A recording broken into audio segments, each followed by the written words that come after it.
मैं शुरू करता हूँ अल्लाह के नाम से, वो बड़ा ही निहायत रहम और करम करने वाला है। अल्लाह के सिवा कोई माबूद नहीं और सभी तारीफ अल्लाह ही के लिए है। उसामा बिन ज़ैद रज़ी अल्लाह ताला अन्हो से रिवायत है कि उनसे पूछा गया कि हजतुल विदा में वापसी के वक्त रसूलुल्लाह सल्लल्लाहु अलैहि वसल्लम की रफ्तार कैसी थी, तो उन्होंने बताया कि अरफात से रवानगी के वक्त आम रफ्तार से चलते थे और जब मैदान आ जाता तो तेज हो जाते थे। रावी कहता है कि नस उस तेज रफ्तारी को कहते हैं जो आम रफ्तार से ज्यादा होती है। चूंकि मुजदलफा में आकर मगरिब और इशा की नमाज को जमा करके पढ़ना होता है, इसलिए अरफात से लौटते वक्त जरा जल्दी चलना मसनून सुन्नत है।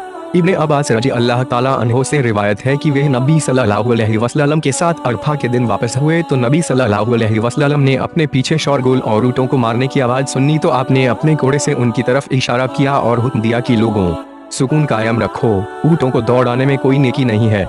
मतलब यह है कि जो तेज रफ्तारी अपनी या जानवरों की तकलीफ का सबब हो, वे किसी सूरत में तारीफ के काबिल नहीं। अस्मा बिनते अबू बकर रज़ी अल्लाह ताला अन्हो से रिवायत है कि वह मुजदलफा में रात के वक्त उतरी और नमाज पढ़ने खड़ी हो गई। फिर एक घड़ी तक नमाज पढ़ती रही। पढ़ने के बाद पूछा, ए बेटे, क्या चांद डूब गया है? उसने कहा, हाँ डूब गया। उन्होंने कहा, तो फिर कूच करो। चुनांचे हम रवाना हुए, यहाँ तक कि हजरत अस्मा ने मिना पहुँचकर रमी की। फिर सुबह की नमाज वापस आकर अपने मकाम पर अदा की। रावी का बयान है कि मैंने उनसे कहा कि मेरे ख्याल के मुताबिक हमने जल्दी से काम लिया है और अंधेरे में ही कंकरियां माच दी हैं। उन्होंने जवाब दिया, मेरे बेटे, रसूलुल्लाह सल्लल्लाहु अलैहि वसल्लम ने औरतों को इसकी इजाजत दे दी है। 10वीं रात मुजदलफा में गुजारना जरूरी है। अलबत्ता बच्चों, औरतों और कमजोर लोगों को इजाजत है कि वे थोड़ी देर मुजदलफा ठहरकर मिना रवाना हो जाएं। आयशा रज़ी अल्लाह ताला अन्हो से रिवायत है, उन्होंने फरमाया कि हम मुजदलफा में उतरते तो सौदा रज़ी अल्लाह ताला अन्हो ने नबी सल्लल्लाहु अलैहि वसल्लम से इजाजत मांगी कि लोगों की भीड़ से पहले ही रवाना हो जाएं, क्योंकि वे जरा धीरे चलने वाली थी। आपने उनको इजाजत दे दी। चुनांचे वो लोगों की भीड़ से पहले ही निकल खड़ी हुई और हम लोग सुबह तक वहीं ठहरे रहे और रसूलुल्लाह सल्लल्लाहु अलैहि वसल्लम के साथ वापस हुए। काश मैंने भी रसूलुल्लाह से इजाजत ली होती तो अच्छा था, जैसे कि हजरत सौदा ने ली थी। दूसरी रिवायत में है कि काश मैं नमाज फजर मिना में पढ़ती और लोगों के इज्तिहाम से पहले रमी जमार कर लेती। अब्दुल्लाह रज़ी अल्लाह ताला अन्हो से रिवायत है कि वह जब मुजदलफा आए तो उन्होंने 2 नमाजें अदा की। नमाज के लिए अलग अलग अजान और अकामत कही और दोनों नमाजों के बीच खाना खाया। फिर जब सुबह रोशन हुई तो फजर की नमाज पढ़ी। उस वक्त इतना अंधेरा था कि कोई कहता फजर हो गई और कोई कहता अभी फजर नहीं हुई। फारिग होने के बाद अब्दुल्लाह बिन मसूद रज़ी अल्लाह ताला अन्हो ने कहा कि रसूलुल्लाह सल्लल्लाहु अलैहि वसल्लम ने फरमाया, यह दोनों नमाजें मगरिब और इशा इस मकाम मुजदलफा में अपने वक्त से हटा दी गई हैं। लोगों को चाहिए कि मुजदलफा में उस वक्त दाखिल हो जब अंधेरा हो जाए, फिर फजर की नमाज इस वक्त पढ़े। फिर अब्दुल्लाह बिन मसूद ठहरे रहे यहाँ तक कि रोशनी हो गई।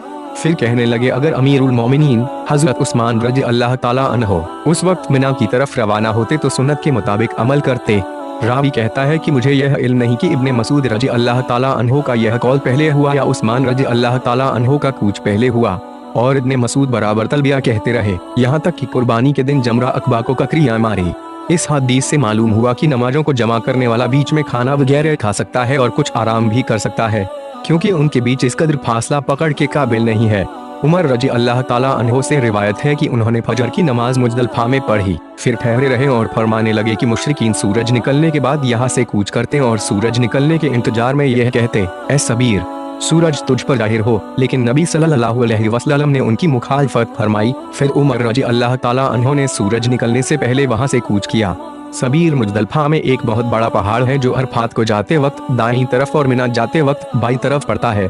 अबू हुरैरा रज़ी अल्लाह ताला अन्हो से रिवायत है कि रसूलुल्लाह सल्लल्लाहु अलैहि वसल्लम ने एक आदमी को देखा कि वह कुर्बानी के ऊंट को हाँक रहा था। आपने फरमाया, इस पर सवार हो जा। उसने अर्ज किया कि यह तो कुर्बानी का ऊंट है। आपने फरमाया, इस पर सवार हो जा। दूसरी या तीसरी मर्तबा फरमाया, तुझ पर अफसोस, इस पर सवार हो जा। मालूम हुआ कि कुर्बानी के ऊंटों पर सवारी करना जायज है, चाहे कोई मजबूरी न भी हो। इमाम बुखारी ने इससे यह भी साबित किया है कि वक्त आम से खुद फायदा लेना जायज है। इब्ने उमर रज़ी अल्लाह ताला अन्हो से रिवायत है, उन्होंने फरमाया कि रसूलुल्लाह सल्लल्लाहु अलैहि वसल्लम ने हजतुल विदा के मौके पर हज के साथ उम्रह मिलाया था और कुर्बानी की थी। हुआ यूं कि जिल्हुल्लैफा से कुर्बानी का जानवर अपने साथ ले गए थे और रसूलुल्लाह सल्लल्लाहु अलैहि वसल्लम ने शुरू में उम्रे के एहराम के साथ लब्बे कहा, बाद अर्जी हज का लब्बे कहा तो लोगों ने भी नबी सल्लल्लाहु अलैहि वसल्लम के साथ हज को उम्रे के साथ मिलाकर फायदा हासिल किया। उनमें से कुछ लोग कुर्बानी के जानवर साथ लाए थे, जबकि कुछ लोगों के साथ कुर्बानी के जानवर नहीं थे। चुनाचे रसूलुल्लाह सल्लल्लाहु अलैहि वसल्लम जब मक्का तशरीफ लाए तो लोगों से इरशाद फरमाया कि जिस आदमी के पास कुर्बानी का जानवर है उसके लिए कोई ऐसी चीज जो अहराम की हालत में हराम थी हलाल ना होगी, यहाँ तक कि अपने हज से फारिग हो जाएं। और जो आदमी कुर्बानी का जानवर साथ नहीं लाया वो काबा का तवाफ करके सफा मरवा की सही करे, फिर अपने बाल कतरवा कर अहराम खोल दे। इसके बाद फिर हज का अहराम बांधे और लब्बे कहे। जिसमें कुर्बानी देने की ताकत न हो वह 3 रोजे हज के दिनों में और 7 रोजे अपने घर पहुँच कर रखे, यानी कुल 10 रोजे रखे। बेहतर है कि अरफा के दिन से पहले पहले 3 रोजे रख ले, क्योंकि उसके बाद खाने पीने के दिन है। बाकी 7 रोजे अपने घर पहुँच कर रखे, रास्ते में रखने ठीक नहीं है। मिस्वर बिन मखरमा और मरवान रज़ी अल्लाह ताला अन्हो से रिवायत है, उन्होंने कहा कि नबी सल्लल्लाहु अलैहि वसल्लम जमाना हुदैबिया में 1000 से ज्यादा सहाबा के साथ मदीना मुनव्वरा से रवाना हुए। जब जुल्हुलैफा पहुंचे तो नबी सल्लल्लाहु अलैहि वसल्लम ने है कि अपनी कुर्बानी के जानवरों को कलादा पहनाया और उनका इशार किया, फिर उम्र का अहराम बांधा। कुर्बानी के जानवरों को निशानी के तौर पर ऐसा किया जाता था ताकि अरब लोग उनसे छेड़खानी न करें और इज्जत और एहतराम की नजर से देखें। जिन हजरात ने ऐसा करने से मना किया है वे बहुत दूर की कोड़ी लाए हैं।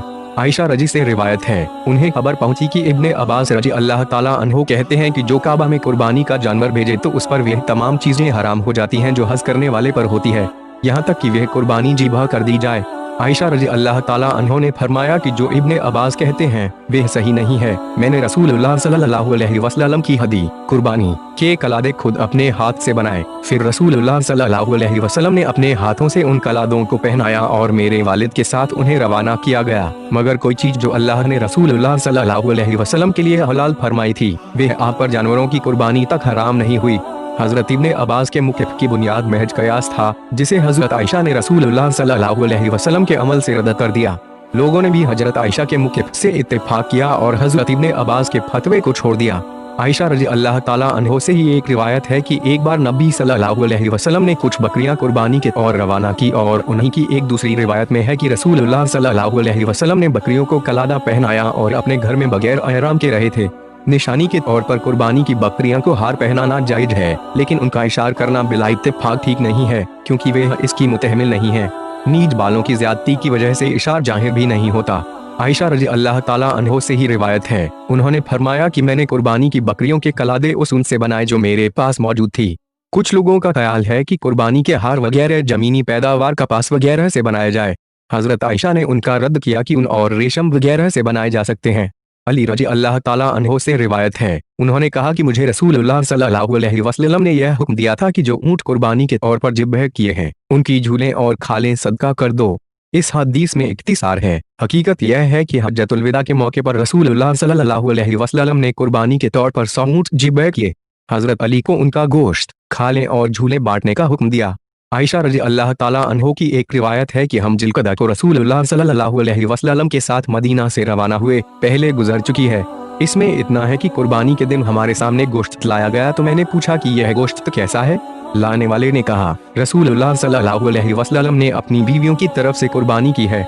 इससे मालूम हुआ कि अगर कोई आदमी दूसरे की तरफ से उसकी इजाजत या उसके इल्म में लाए बगैर कोई भला काम करता है तो उसे सवाब पहुंचता है। अब्दुल्लाह बिन उमर रजी अल्लाह ताला अन्हो से रिवायत है कि वे रसूलुल्लाह सल्लल्लाहु अलैहि वसल्लम की कुर्बानी की जगह पर कुर्बानी करते थे।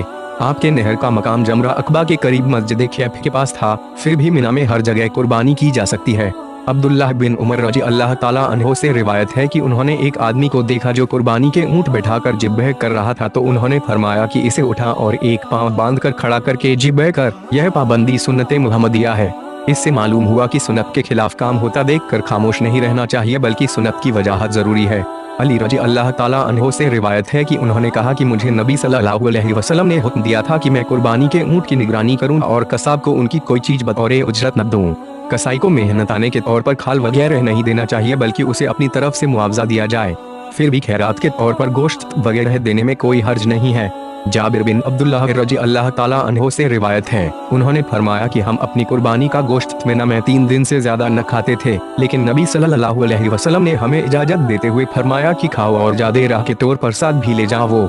चुनांचे हमने खाया और साथ भी लाए। मुस्लिम की रिवायत में है कि रसूलुल्लाह सल्लल्लाहु अलैहि वसल्लम ने 3 दिन से ज्यादा कुर्बानी का गोश्त रखने से मना फरमाया था। चुनांचे यह हुक्म मज़कूरा हदीस से मनसूख हुआ और कुर्बानी का गोश्त जादे राह के तौर पर देर तक रहने की इजाजत मुरहमत हुई। इब्ने उमर रजी अल्लाह ताला अन्हो से रिवायत है कि रसूलुल्लाह सल्लल्लाहु अलैहि वसल्लम ने अपने हज में सर को मुंडवाया था।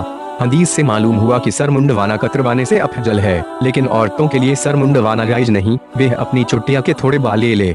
इब्ने उमर रजी अल्लाह ताला अन्हो ही रिवायत है कि रसूलुल्लाह सल्लल्लाहु अलैहि वसल्लम ने फरमाया, ए अल्लाह सर मुंडवाने वालों पर मेहरबानी फरमा। सहाबा किराम रजी अल्लाह ताला अन्हो ने अर्ज किया, ए अल्लाह के रसूल सल्लल्लाहु अलैहि वसल्लम, बाल कतरवाने वालों पर भी? आपने फिर यही फरमाया, ए अल्लाह सर मुंडवाने वालों पर रहमत नाजिल फरमा। सहाबा किराम ने अर्ज किया, ए अल्लाह के रसूल सल्लल्लाहु अलैहि वसल्लम, बाल कतरवाने वालों पर भी? तब आपने फरमाया कि बाल कतरवाने वालों पर भी रहम फरमा। तमाम सर को मुंडवाना चाहिए, तभी दुआए नबी का हकदार होगा। इससे यह भी मालूम हुआ कि मशरू काम करने वाले के लिए खैर और बरकत की दुआ करना मुस्तहब है। अबू हुरैरा रज़ी अल्लाह ताला अन्हो से भी ऐसी ही रिवायत है, मगर उसमें लफ्ज़ रहम के बजाय अगफिर है, जिसको आपने 3 बार कहा और चौथी बार फरमाया कि बाल कतरवाने वालों की भी बख्शिश फरमा। अगर हज से चंद दिन पहले उम्रह किया जाए और अंदेशा हो कि 10वीं तारीख तक बाल नहीं उग सकेंगे, तो ऐसे हालात में उम्रह करने वालों के लिए बाल कतरवाना अफजल है, ताकि हज के मौके पर बालों को मुंडवा सके। अमीर माविया रज़ी अल्लाह ताला अन्हो से रिवायत है, उन्होंने फरमाया कि मैंने एक बार रसूलुल्लाह सल्लल्लाहु अलैहि वसल्लम के बाल कैंची से कतरे थे। यह वाक़या उम्रह कजा या उम्रह जिराना का है, क्योंकि हज्जतुल विदा में आपने मिना में हलक कराया था। इब्ने उमर रज़ी अल्लाह ताला अन्हो से रिवायत है कि उनसे किसी आदमी ने पूछा कि जमरों को कंकरियां किस वक्त मारूं? उन्होंने जवाब दिया कि जब तुम्हारा इमाम रमी करे तो उस वक्त तुम भी रमी करो। और उसने दोबारा यही बात पूछी तो उन्होंने फरमाया कि हम इंतजार करते रहते, जब सूरज ढल जाता तो ककरियां मारते थे। 10वीं तारीख को कंकरियां मारने का अफजल वक्त चाश्त है और बाकी वक्त में सूरज ढलने के बाद है। अब्दुल्लाह बिन मसूद रजी अल्लाह ताला अन्हो से रिवायत है कि उन्होंने वादी के नशीब से जाकर कंकरियां मारी तो उनसे कहा गया, कुछ लोग तो ऊपर ही से खड़े होकर रमी करते हैं। उन्होंने फरमाया, कसम अल्लाह की जिसके अलावा कोई माबूद बरहक नहीं है, यह उस आदमी की रमी करने की जगह है जिस पर सूरा बकरा नाजिल हुई थी। सवाल करने वाले ने जमरा अकबा को कंकरियां मारने के बारे में सवाल किया। वाजिह रहे कि उस वक्त मक्का मुकरमा बायने तरफ और अरफा दाई तरफ हो और जमरा के सामने खड़ा होकर रमी की जाए। अब्दुल्लाह बिन मसूद रजी अल्लाह ताला अन्हो से ही रिवायत है कि जब यह बड़े जमरा अकबा के पास पहुंचे तो उन्होंने काबा को अपनी बाई तरफ और मिना को अपनी दाई तरफ कर लिया और उसे 7 कंकरियां मारी और फरमाया कि इस तरह उस आदमी ने कंकरियां मारी थी जिस पर सूरा बकरा नाजिल हुई थी सल्लल्लाहु अलैहि वसल्लम। जमरा अकबा चंद एक बातों में दूसरे जमरा से अलग है। एक यह कि 10वीं तारीख को सिर्फ उसी को रमी की जाती है, दूसरे उसकी रमी का वक्त चाश्त है, तीसरे यह कि उसके पास दुआ नहीं करना चाहिए।